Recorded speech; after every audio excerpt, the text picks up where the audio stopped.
Hey y'all, hey, happy Thursday. Quick word.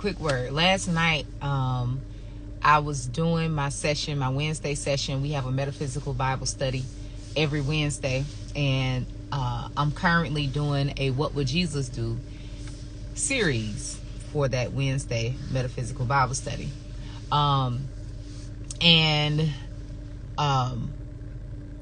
We are doing the birth of Jesus. You know, I'm talking about the deeper meaning behind the birth of Jesus. What is the metaphysical meaning of the name Jesus? What is the metaphysical meaning of the Virgin Mary, Joseph, all of that good stuff, like the whole birth of Jesus story. I think it's quite significant, especially on your walk, if you are a Christian, or if you enjoy or look at the Bible as a book of instruction. I think it's very significant or beneficial for you to understand the metaphysical meaning of the word or the scripture. But anywho, we got to a place where we were talking about some of the meaning of this birthing. A part of it is, we were talking about the process, that there's a process of this birthing. And what we're talking about here, this birthing of Jesus, is a birthing of a state of consciousness. It's a awakening in consciousness. That's what this story is about. It's a certain level of awakening, a certain level of quickening, where you become aware, knowledgeable of your spiritual awareness. The spiritual awareness become awake, and so your whole perception about life changes. Your perception is from the lens of divinity, connection with God, oneness with God. You know, that becomes your perception. And a part of that process is having positive and constructive imagination. Like positivity, positive thinking, and constructive imagination is an important role in the process of this awakening. And I was just thinking about this whole idea of constructive imagination, because oftentimes we got to be careful. Peace, y'all. Oftentimes we have to be careful because our imagination is destructive. Our imagination is destructive, meaning we are inspired or empowered to do something. We are divinely inspired to do something, and immediately we may begin to imagine what will happen, what can happen, what needs to happen, and all of those different things. And you have to pay attention. I won't say have to, but it's good to pay attention, because pay attention to your imagination. Pay attention to what happens. What do you begin to imagine? What do you begin to think about? Are you immediately going on defense mode, on guard? Does your mind immediately start to tell you why it can't happen? What's going to be the problem? What's going to be the struggle? Does your mind immediately go into fight and flight mode? Is your mind in fight and flight mode with your vision? Divine insight is what I mean by vision. Not your vision, like what you imagine my life. I see myself in a big house. Not that type of vision. I'm saying the divine insight that we gain sometimes about life, about what spirit is telling us to move, what spirit is telling us to go. Does your mind go on fight and flight mode? It's deep now, because many of us, our parents were in survival mode. Our grandparents were in survival mode. Our great-great-grandparents were in survival mode. We had many generations of individuals in survival mode. And so thinking about that can produce behaviors from survival mode, thought processes from survival mode. Everything is done from survival mode. Even the praise is from survival mode.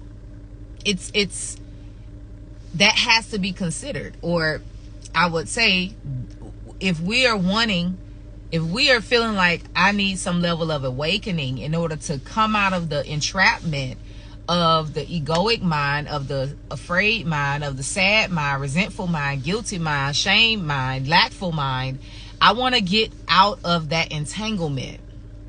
Well, one of the things, and it's a process, number one, and then there are things that are a part of the process. A part of the process is the necessity for you to get comfortable with positive thinking and constructive imagination. And what do I mean by get comfortable with it? Sometimes constructive imagination is uncomfortable. Why? Because you don't trust yourself. You don't trust the world. You don't trust God. There is no trust. So, of course, a part of the process is also building that trust, developing in your faith, developing in your trust. And so, I looked up the word constructive, and one of the meanings was to build up. And so the opposite of that would be destructive, which is to tear down. Make sure your imagination is not tearing down. It's not tearing you down. Like, make sure your imagination is not tearing down, breaking up the vessel. Because you come into this physical experience as a vessel. Think about it. Whenever I think of a vessel, I think of a big vase, a vessel that can hold all of your gifts, all of your blessings, all of everything. And sometimes we are destructive to that vessel. We allow the mind, the ego to be destructive. And ultimately it becomes destructive in our lives. And then we get used to it. And we start to believe that that's just a part of life. We can't understand why, man. It seems like nothing can come full circle. I can't follow through with nothing. Nothing comes. I can imagine it at first as this, but then it never turns out how I thought it was going to turn out. It never works out. Why? You have to you have to put the mirror up. Look at it. From the time it was put into your consciousness as a divine inspiration to the time now. And ask yourself, do I have constructive imagination? Or do I immediately go to worst case scenario? What can happen? What's going to happen? I was sitting with my son yesterday. If he watched this, he's going to be like, Ma. But it is what it is. It is what it is. But we sitting together in the cafe doing some work. And he was filling out applications, He's a young college student, so he's out there in the world like, I need some more money. I'm like, all right, well, better manifest that money, brother. But we sitting together because he got mom dukes, you know what I mean? But he's convicted within his growing man spirit, like, I want to be able to provide for myself. So I support that. So he filling out applications, and so he was filling out applications to this one place that he want to work at. He's like, he really want to work there. So he was like, I wonder how much they pay. And then immediately he starts Googling, how much do this place pay? And so now he's reading all of these articles. It ain't even the place that's popping up, because they don't show how much they pay really on their website or their applications. So he's just going off of all of these different reports of how much they pay. And I said, why are you doing? And he starts seeing like numbers that he didn't really like.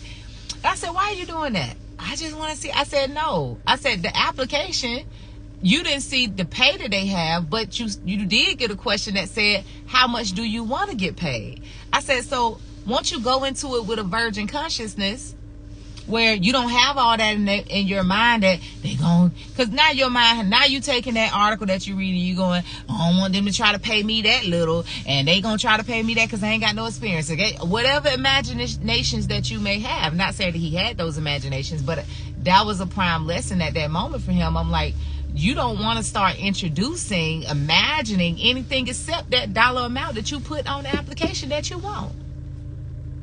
Period. Have that in your mind. I said, what's the worst? But I just wanted to see. I said, no. I said, it's no need for you to see. Put the number that you want. If they call you, go for the interview. When they ask you, tell them how much you want. And then be courageous enough to sit at that number. At that point, it's just now your courage and faith and trust. At that point, believing in yourself, knowing your worth, knowing what you want. And we do that all the time. We know what we really want, but we're afraid. We lose our courage. We lose the faith. We don't trust. We're going off of other people's reports and whatever everybody else had and what they got and how they got it and all that kind of stuff, and comparing ourselves and all these different type of things. And so that constructive imagination plays a huge role, because as soon as you start to feel like you have some level of a desire, inspiration, or you're led to do something, or you're going to a process of creation, because we are creators, we are manifestors, so we're always in the process of manifesting, we're always in the processes of creating. As soon as that process begins, start it with positive thinking and constructive imagination, and hold that thought. Keep the consciousness virgin, like Virgin Mary. Keep it virgin. Don't go out and start asking other folks, telling other people, reading the articles, going to the research, all that type of stuff. No, it's not necessary. It's not necessary. Try God. Try God. If you get that inspiration, try it out. Just try out what I'm saying. Just try it out. You've tried the other way. So much so that you're convinced at this point that, so no, how about try to approach the divine inspirations in your life without having to get other people's accounts for it, other people's opinion for it, other people.